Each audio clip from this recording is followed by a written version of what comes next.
තෙරුවන් සරණයි සියලු දෙනාටම.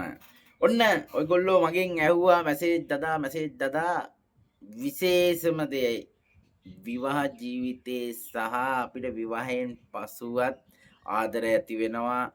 බඳින්න පෙරත් බොහෝ ආදර ඇති වෙනවා. ඉතින් ඒ වගේම එවැනි ආදර කතාවල ඔයගොල්ලන්ගේ අතින් බලන ස්ථානයක් ගැන තමයි කියලා දෙන්නේ. ඔයාලගේ අතේ මේ සුළඟිල්ල පහළ මෙන්න මේ කොටසේ බලන්න රේඛා දෙකක් එකක් තුනක් හතරක් තියෙනවා.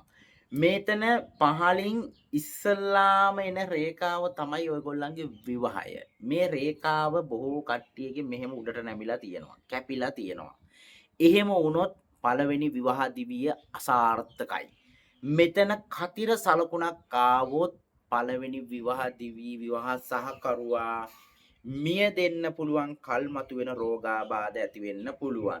මේ රේඛාව හොඳට වර්ධනය වෙලා මෙතනින් මේ පොඩි සලකුණක් තිබුණොත් ඔබට විවාහ ජීවිතේ ඔබ විවාහ වෙන කෙනාගෙන් ඔබ හිතන දේ ඔබට ලැබෙන්නේ නැහැ. යම් කලිසම් මං එන්නම් වගේ විවාහය.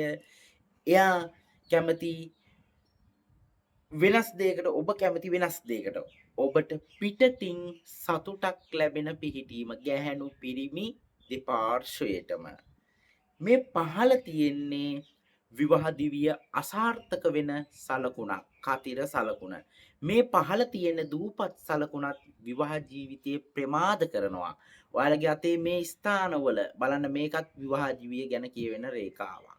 මෙතනත් මේ විවාහ දිවිය ගැන කියවෙන රේඛාවක්.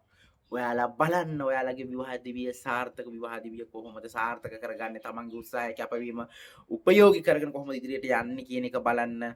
විවාහ දිවියේ ගැටලු ඇති වෙන තැන තමයි මෙතන. අනිවාර්යෙන් ඔයගොල්ලෝ බලන්න, බලලා පහලින් විස්තරයක් දාන්න. මෙතන මාක් කරලා ෆොටෝ එකක් දාන්න. ඔයාලගේ ආදර කතාව හරියටම කියන්නම්. තෙරුවන් සරණයි.